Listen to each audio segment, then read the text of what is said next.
शुएब अख्तर ही कहते हैं कि 20-25 साल से मैं सुन रहा हूँ पाकिस्तान में बहुत टैलेंट है। कहते हैं किधर है टैलेंट यार? विराट कोहली का हीरो कौन है? सचिन तेंदुलकर। उसके कितने सो है? 100 वो उसके पीछे जा रहे हैं। इसका हीरो कौन है? टुकटो। तुम्हारे हीरोज ही तुमने गलत चुने हुए हैं। तुम्हारा थॉट प्रोसेस ही गलत है।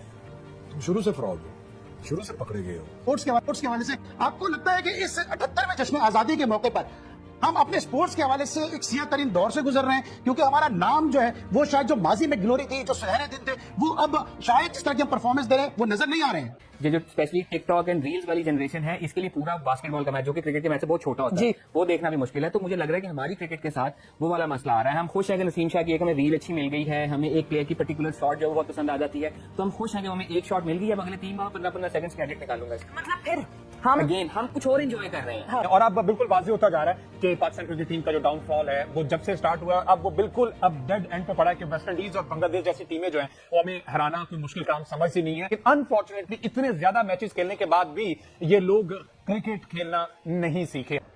ऐसे थोड़ी होता है सिर्फ एक T20 के लिए दफा करें, भाड़ में गया T20 ना खेले यार। और ये सारे जो अभी आपकी करंट लॉट है ना, इसमें से ज्यादातर जो है वो बस टाइम गुजार रहे हैं। मैं तब भी कह रहा था ये हरकतें मत करो।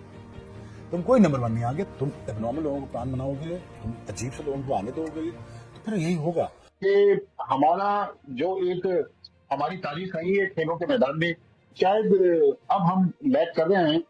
हम इवन क्रिकेट के मैदान में जो हम कहते थे कि यही अब वो खेल रह गया है जो पाकिस्तान के लिए फख्र का बायस है, लेकिन अब क्रिकेट में भी कभी खुशी कभी गम। तो पाकिस्तानी क्रिकेट टीम जो कि एक, मैं तो ये कहना चाहूंगा कि ये 20-20 ओवर खेलने वाले कुछ लड़के हैं जो पाकिस्तान का नाम इस्तेमाल करते हैं, पाकिस्तान की शर्ट जो है वो पहन के चले जाते हैं, और थोड़ी देर के बाद शायद हमें इस बात के ऊपर भी शर्म महसूस होना शुरू हो जाए कि ये पाकिस्तान के नाम को इस्तेमाल कर रहे हैं अपने सीनों के ऊपर, जिस तरह की निकाल कर। पाकिस्तान के खिलाफ जो उनका रिकॉर्ड है, कई प्लेयर्स होते हैं जो कि बड़े ओकेजन पे, बड़ी स्टेज पे आके नर्वस होकर अंडर प्रेशर नहीं परफॉर्म कर सकते। नहीं, अगर आप देखें विराट कोहली का हीरो कौन है? सचिन तेंदुलकर। उसके कितने सो हैं? 100 वो उसके पीछे जा रहे हैं। इसका हीरो कौन है? टुकटो।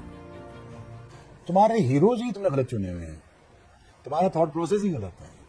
तुम शुरू से फ्रॉड हो, शुरू से पकड़े गए हो। मैं तब भी कह रहा था ये हरकतें मत करो।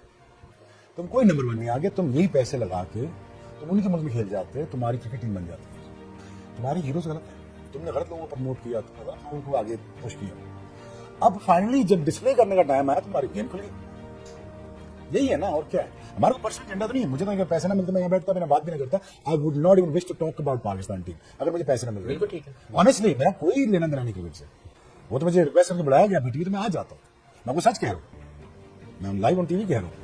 तो मेरा कोई एजेंडा नहीं है जिनके बारे में बात करूँ। मैं क्यों टाइम जाया करूँ आगे? मैं 2001 से देखा लिटिगेशन। तुम एबनॉर्मल लोगों को प्लान बनाओगे, तुम अजीब से लोगों को आने दोगे, तो फिर यही होगा। मैं तुम्हें बता रहा हूँ ना, मैं ऐसे कप्तानों के साथ काम किया जिनकी पर्सनैलिटीज दिन में 3 बार चेंज होती है। तो वो कैसे काम करें उनके साथ? वो सुबह उठ के बच्चे होते थे, दिन में कप्तान होते, रात को वो कुछ हो जाते थे। आप मेरी बात समझे ना? फोकसिंग ऑन समथिंग, और हम तो ऑब्वियसली कहते हैं हाँ जी क्रिकेट पे सबसे ज्यादा फोकस है हमारा, पर जैसा फोकस है वो हमें दिख ही रहा है। और मतलब इस आज के दिन तो मैं वो पॉइंट छेड़ना ही नहीं चाह रही, जिस तरह की परफॉर्मेंस है। मतलब हम फौज की बात करते हैं, हमारी फौज ने मार के अंजाम दिए, मगर जो हमारे लड़के मार के अंजाम दे रहे हैं, मतलब कितने 34 साल बाद हमने ओडीआई सीरीज वेस्ट इंडीज ने जीती, हमारे मार के ही सर अंजाम दे रहे हैं। हमारा जो इस खेल से इंटरेस्ट है वो मार के रहेंगे। हाँ, ऐसा ही लग रहा है। मैं जो बात कर रहा था कि आप दवाई फिर उस चीज की ज्यादा खाते थे जो आपको बीमारी है। तो अगर आपकी वनडे क्रिकेट में मसला है तो आपने वनडे क्रिकेट डोमेस्टिक क्रिकेट में कम से कम कर दी। एक टूर्नामेंट होता है, चैंपियंस कप हुआ था, उसके बाद पाकिस्तान कप को रिप्लेस कर दिया गया। तो you need to have more one day tournaments in your domestic sector. And cricket के साथ हमारी क्रिकेट के साथ स्पेशली वो वाला मसला आ रहा है जो एनबीए को आज से कुछ साल पहले था, कि जो नई जनरेशन है, जो स्पेशली टिकटॉक एंड रील्स वाली जनरेशन है, इसके लिए पूरा बास्केटबॉल का मैच, जो कि क्रिकेट के मैच से बहुत छोटा होता है, वो देखना भी मुश्किल है। तो मुझे लग रहा है कि हमारी क्रिकेट के साथ वो वाला मसला आ रहा है। हम खुश हैं कि नसीम शाह की एक हमें रील अच्छी मिल गई है, हमें एक प्लेयर की पर्टिकुलर शॉट जो बहुत पसंद आ जाती है, तो हम खुश हैं कि हमें एक शॉट मिल गई है, अगले 3 माह 15-15 सेकंड्स का एडिट निकालूंगा इसके। मतलब फिर हम कुछ और एंजॉय कर रहे हैं। हाँ। हम अचीवमेंट एंजॉय नहीं कर रहे, हम ग्लोरी एंजॉय नहीं कर रहे। हमारी एंजॉयमेंट जो है ना वो 26 सेकंड की वीडियो तक महदूद होकर रह गई है। हाँ। ये मसला है। मतलब फिर बात वहीं आ जाती है हाफिज साहब कि हम मीडियोक्रिटी को सेलिब्रेट कर रहे हैं, और इतना हमने मीडियोक्रिटी को सेलिब्रेट कर लिया है कि वो हमें बेस्ट लगने लगी है। ये शुरू किसने किया? क्रिकेट बोर्ड ने शुरू किया ना। ये जो पॉलिसी बनाई है ये उन्होंने लोगों को लगाया ना। ऐसा हुआ कि बाबर आजम को बहुत शुरू में जिन लोगों ने किंग कहा था उनमें से एक मैं था। ठीक है। मैं इस बात का एतराज कर चुका हूँ कि मीडियोक्रिटी को जब सेलिब्रेट करना शुरू किया गया मैं उस जुर्म में शामिल था। इसलिए जो इनकी सजा सुनाए सबसे पहले।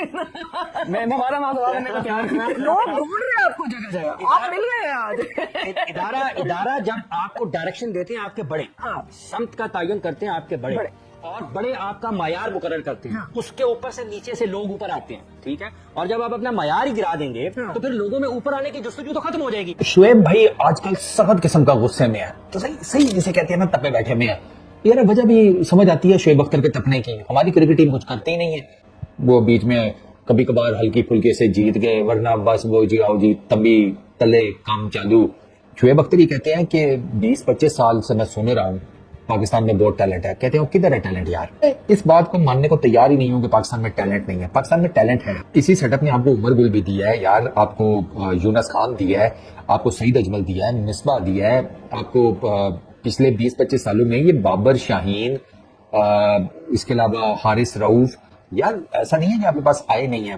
प्रॉब्लम हुआ है आपके सेटअप का, ये सारे खराब हुए हैं आपके सेटअप में आकर। अब आप देखें ना, जैसे बाबर की तो मैं क्या, हमें वो एचएस के बल्ले वाला बाबर आजम वापस चाहिए। अब आपके सेटअप ने और आपके पीसीबी ने क्या किया उसके साथ, एकदम से उसको अभी जुमा 8 दिन हुए नहीं थे ना, उसने कोई कप्तानी का एक्सपीरियंस था इतना खास। एक एशिया कप है और क्या, वो सॉरी जूनियर एशिया कप जो होता है एक वो था, उसके बाद अंडर 19 एशिया कप, और क्या था उसमें कप्तानी के अलावा कोई वो नहीं था, कप्तानी का एक्सपीरियंस कोई कुछ नहीं। कोई उसकी पर्सनैलिटी देखते, कोई उसका डोमेस्टिक क्रिकेट में देखते कि यार इसने कोई कप्तानी किया या नहीं, सीधा जाकर पाकिस्तान की टीम उसके हवाले कर दी। काम खराब हो गया, बाबर आजम की बैटिंग को भी डज लग गई। बाबर आजम को क्या प्रॉब्लम हुआ? बाबर आजम को ये प्रॉब्लम हुआ है, बाबर आजम अवामी प्रेशर, एक्स क्रिकेटर्स का प्रेशर, अपने फैंस का प्रेशर, उसमें आके बाबर आजम ने 28-29 साल की उम्र में अपनी बैटिंग को रीसेट करने की कोशिश की है। ऐसे थोड़ी होता है, सिर्फ एक T20 के लिए दफा करें, भाड़ में गया, T20 ना खेले यार।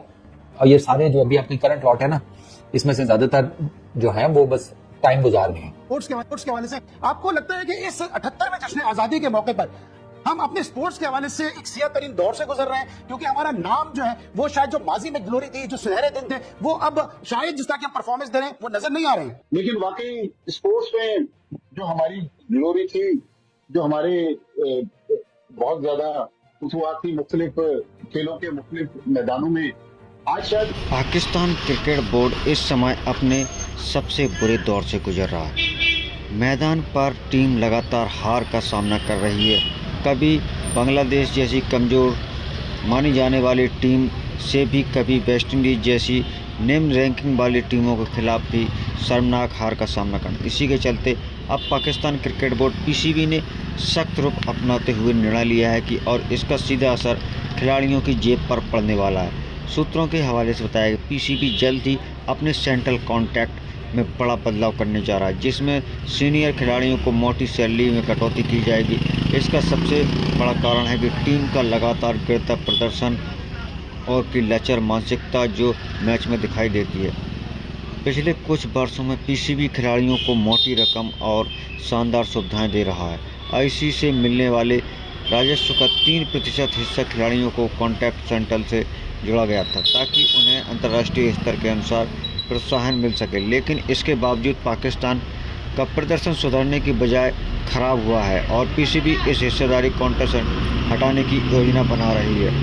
मौजूदा सेंट्रल कॉन्ट्रैक्ट के अनुसार टेस्ट मैच में खेलने पर 12 लाख रुपए, वनडे खेलने पर 6 लाख रुपए और T20 खेलने पर 4 लाख रुपए दिए जाते हैं। ए कैटेगरी के 6.6 लाख रुपए बाबर आजम और मोहम्मद रिजवान, ये बी कैटेगरी में 4.5 लाख रुपए, सी कैटेगरी में 2 लाख रुपए और डी कैटेगरी में 1,26,000। इनमें से सबसे बड़ा आईसीसी का राजस्व आता है, जो कि अब हटाया जा सकता है। इसका सीधा असर आजम, शाहीन, अफरीदी और मोहम्मद रिजवान जैसे खिलाड़ियों पर पड़ेगा, जिनकी सैलरी करोड़ों में कटौती की जा सकती है।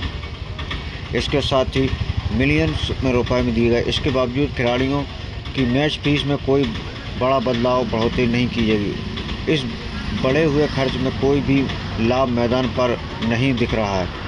टीम के प्रदर्शन के आंकड़े खुद सच्चाई बयान कर रहे हैं कि टेस्ट में 3 में से सिर्फ 1 जीत पाए, वनडे 11 में से केवल 2 ही जीत पाए और T20 14 में से 7 हार गए।